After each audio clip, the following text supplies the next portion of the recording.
Terima kasih kepada Yang Berhormat Speaker kerana membenarkan saya untuk terus sama berbahas bajet ataupun belanjawan 2022. Tuan Speaker, kerajaan yang ada sekarang yang juga dikenali sebagai di luar sana lah sebagai government tembok atap gagal 2.0 telah memilih untuk membentangkan bajet 2022 melalui kaedah bajet mengembang dengan izin expansionary budget, di mana kerajaan telah meminta Dewan Yang Mulia ini untuk meluluskan penggunaan wang dari kumpulan wang yang disatukan Consolidated Fund berjumlah RM322.1 bilion. Walaupun di sana wujudnya dua aliran pemikiran mengenai pro dan cons tentang bajet mengembang ini, saya rasa untuk berlaku adil kepada kerajaan yang tiada mandat rakyat ini, tidak sedikit juga para pakar ekonomi yang berpendapat jika sebuah kerajaan itu sedang dalam proses keluar daripada satu krisis ekonomi ataupun kemelesetan ekonomi, adalah lebih baik dan prudent negara itu memperkenalkan sebuah bajet yang bersifat bajet mengembang melalui proses fiskalnya yang sudah tentu bersifat prudent. Tuan Speaker, bagi pakar ekonomi, polisi bajet sebegitu adalah lebih baik bagi merangsang dan menggiatkan lagi aktiviti ekonomi dengan izin stimulate and jumpstart melalui perbelanjaan kerajaan ataupun government spending. Untuk berlaku adil, to be fair, ini juga pernah dilakukan oleh kerajaan Amerika di era Presiden Obama pada tahun 2009, di mana beliau memperkenalkan sebuah akta yang dikenali sebagai ringkasnya ARA, iaitu American Recovery and Reinvestment Act 2009, yang juga dikenali sebagai Stimulus Act bagi merancangkan lagi ekonomi negara itu selepas berlakunya economic recession ataupun kemelesetan ekonomi pada sekitar tahun 2007 dan 2008. Pada masa itu, Tuan Speaker, Kongres Amerika telah meluluskan perbelanjaan kerajaan sebanyak US dollar 787 bilion melalui pelbagai inisiatif. Kemudiannya ia juga telah dinaikkan lagi kepada, tak saya, lebih kurang 831 bilion US dollar. Persoalan timbul, Tuan Speaker, apa bezanya kerajaan Obama dengan kerajaan Yang Berhormat Paguh pada masa dahulu dan juga kerajaan yang ada sekarang, iaitu kerajaan di bawah Datuk Seri Ismail Sabri? Jawapannya mudah, iaitu mandat rakyat. Di sana, iaitu di Amerika, mereka mendapat dan amat hormat kepada mandat rakyat. Sedangkan di sini pula, kerajaan yang sebelum ini dan kerajaan yang ada sekarang tidak ada hatas kecil zarah pun sebarang mandat rakyat, dan hanya berjaya menjadi kerajaan setelah mengkhianati mandat rakyat melalui fenomena tembok atap yang didahului oleh langkah Sheraton. Dari segi sejarah, Tuan Speaker, perkataan bajet ini sendiri adalah dikatakan berambil daripada bahasa Perancis yang bermaksud a little bag, bag yang kecil. Ibaratnya apabila sebuah kerajaan itu membentangkan bajet, ia sedang mengeluarkan sebuah dokumen dari sebuah bag yang kecil bagi memberitahu kepada rakyat apa yang kerajaan itu ingin lakukan terhadap wang negara bagi tahun kewangan yang akan datang. Berbahagialah rakyat dan negara jika yang membentangkan bajet itu adalah sebuah kerajaan yang beramanah, tidak korup dan penuh sedar bahawa mereka hakikatnya sedang menguruskan wang negara atau wang rakyat dan bukannya wang mak bapak mereka.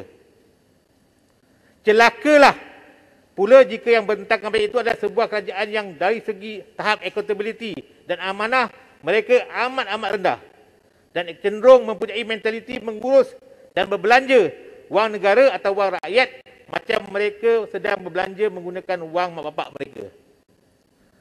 Sekarang ni, Tuan Speaker, kita dengar ada orang tu telah pun dipecat daripada sebuah sebuah syarikat kerajaan, tetapi kemudiannya telah pun dengar kabar akan dilantik sebagai duta pula. Mereka bagi jawatan ni macam mereka rasa jawatan ni jawatan negara ni macam negara mak bapak mereka tuan. Semasa membentang bajet 2022 ini, Yang Berhormat Menteri Kewangan berbangga menyatakan bahawa bajet ini adalah sebahagian daripada pelan pemulihan ekonomi yang dinamakan sebagai 6R, iaitu 6R. Iaitu Resolve, Resilient, Restart, Recovery, Revitalize dan Reform. Tuan Speaker, saya ingin menambah satu lagi R, iaitu menjadikan 7R, satu lagi R ialah retorik. Hakikat baik yang kerajaan ini harus terima adalah ucapan bajet ini juga tidak sunyi daripada kenyataan-kenyataan yang berbau dan berunsur retorik. Sebagai contoh, Tuan Speaker, di perenggan yang ke-9, ucapan bajet ini mengatakan antaranya, sejak awal lagi kerajaan telah meletakkan keutamaan melindungi rakyat melebihi segala perkara lain. Ini retorik, Tuan Speaker. Kalau saya boleh baca balik, patutnya tulis gini. Kerajaan sejak awal telah temberang kerana meletakkan keutamaan melindungi rakyat melebihi segala perkara. Retorik yang kedua, di perenggan yang ke-15, dia mengatakan masyarakat dunia sesuatu yang pasti untuk disedari, kita telah membuktikan kepada masyarakat dunia yang Malaysia mampu menguruskan ekonominya dalam keadaan mencabar secara terbaik. Tuan Speaker, itu lagi satu lagi temberang dan juga retorik. Tuan Speaker, saya rasa Tuan Speaker pun akan pernah melihat bagaimana negara-negara luar sedang mentertawakan Malaysia. Malahan kata orang tu menjadi satu bahan lawak jenaka. Seorang pelawak Amerika yang terkenal, yang beragama Islam, Hasan Minhaj, dalam satu show dia di TV di Amerika, Patriot Act, dia membuat satu slot berkaitan dengan kes YMDB, di mana memang dia menjadikan semua orang yang lihat itu pasti akan ketawa, tetapi di dalam negara kita, orang yang telah pun membuat YMDB atau mencipta YMDB ini diperlakukan seolah-olah dia adalah seorang yang patut dihormati. Jadi saya rasa retorik terlalu banyak dalam ucapan Menteri Kewangan. Hakikat pahit yang kerajaan ini harus terima adalah ucapan berbajet ini tidak sunyi daripada kenyataan-kenyataan yang berbau dan berunsur retorik. Tuan Speaker, bau asam pedas Melaka yang semerbak boleh dihidu daripada pembentangan bajet retorik ini. Walaupun perasa kesejahteraan sering dilakukan dalam ucapan bajet ini, namun elemen retorik basinya mengakibatkan irama lagu itu amat sumbang dan begitu memualkan, hampir nak muntah, Tuan Speaker. Bagaimanapun kerajaan yang membentang bajet retorik ini tidak ada rasa malu, malahan masih boleh melaungkan kalimah kesejahteraan rakyat, sedangkan di tangan-tangan mereka masih berlumuran quote-unquote darah rakyat. Berapa ramai rakyat yang telah memilih untuk membunuh diri di era kerajaan tanpa mandat maju negara. Berapa ramai rakyat muda yang menjadi mangsa kepada pelaksanaan sistem 2 darjat dalam penegakan hukum. Berapa ramai rakyat, khususnya golongan yang muda, yang baru saja menghabiskan zaman belajar mereka yang bukan sahaja dibebankan dengan terpaksa membayar hutang, membalik uang pinjaman belajar mereka melalui PTPTN, tapi juga dihukum tidak boleh keluar negara kerana bebanan hutang itu. Tuan Speaker, saya harap kerajaan mungkin boleh fikirkan juga bagaimana kita mungkin boleh, kalau tidak hapuskan sekalipun, mengurangkan bayaran pinjaman itu pada anak-anak muda khususnya yang telah pun tamat belajar. Apabila seorang pelajar yang telah habis belajar dihukum tidak boleh keluar negara kerana masih berhutang dengan PTTN, sedangkan seorang yang telah ditolak oleh rakyat pada 9/5/2018 kerana merosakkan serosak-rosaknya ekonomi negara dan memaksa semua daripada kita semua untuk membayar hutang makhluk atau monster yang bernama YNDB yang beliau cipta sebanyak 32 bilion. Hutang 32 bilion. Berapa yang dah dibayar? Setakat itu yang dikatakan oleh kerajaan menurut laporan tinjauan fiskal dan hasil kerajaan persekutuan, hutang yang dibayar ini telah pun dibayar setakat bulan Jun ialah berjumlah 12.8 bilion. Duit siapa Tuan Speaker? Bukan duit yang bermakna pekan, duit kita semua. Termasuk duit Speaker.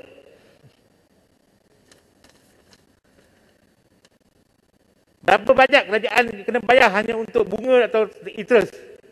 Tuan Speaker, 7.1 bilion. Siapa yang bayar? Siapa yang bayar Tuan Speaker? YB pekan kot bayar kot. Tuan Speaker, ini bukan saya kata, ini angka-angka daripada kerajaan sendiri. Kerajaan kata menggunakan wang daripada tabung amanah negara. Setakat ini Tuan Speaker, wang tabung amanah hanya tinggal 15.2 bilion. Hutang YNDB 32 bilion. Wang dalam tabung tinggal 15 bilion. Punya celaka Tuan Speaker. Minta maaf Tuan, saya kata ini celaka, bukan saya cakap orang, saya cakap pada celakanya kita dalam keadaan sekarang ni.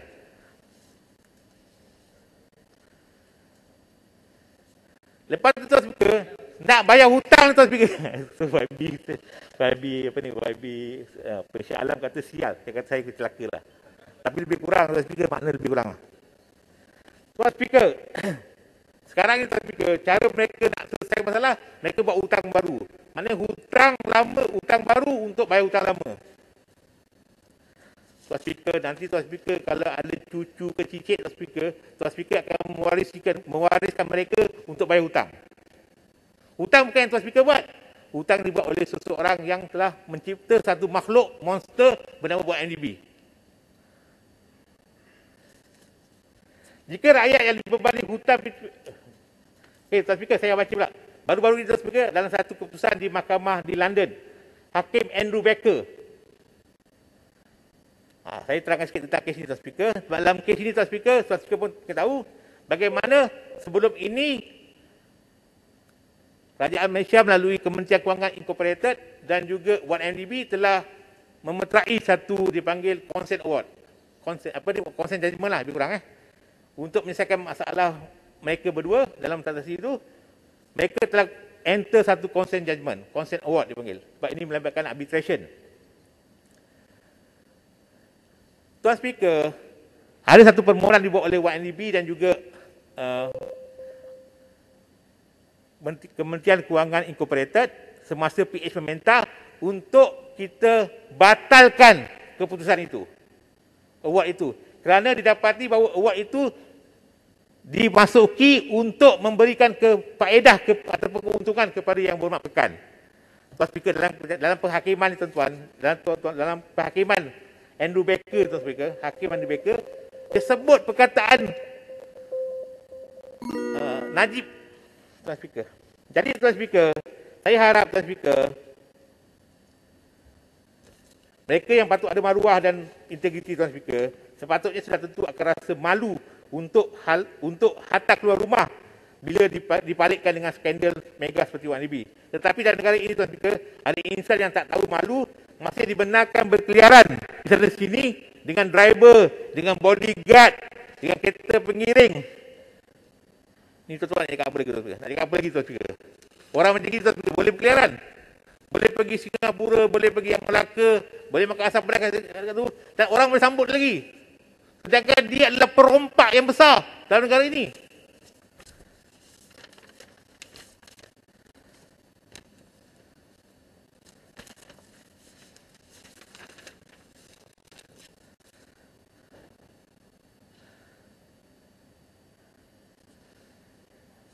Habis.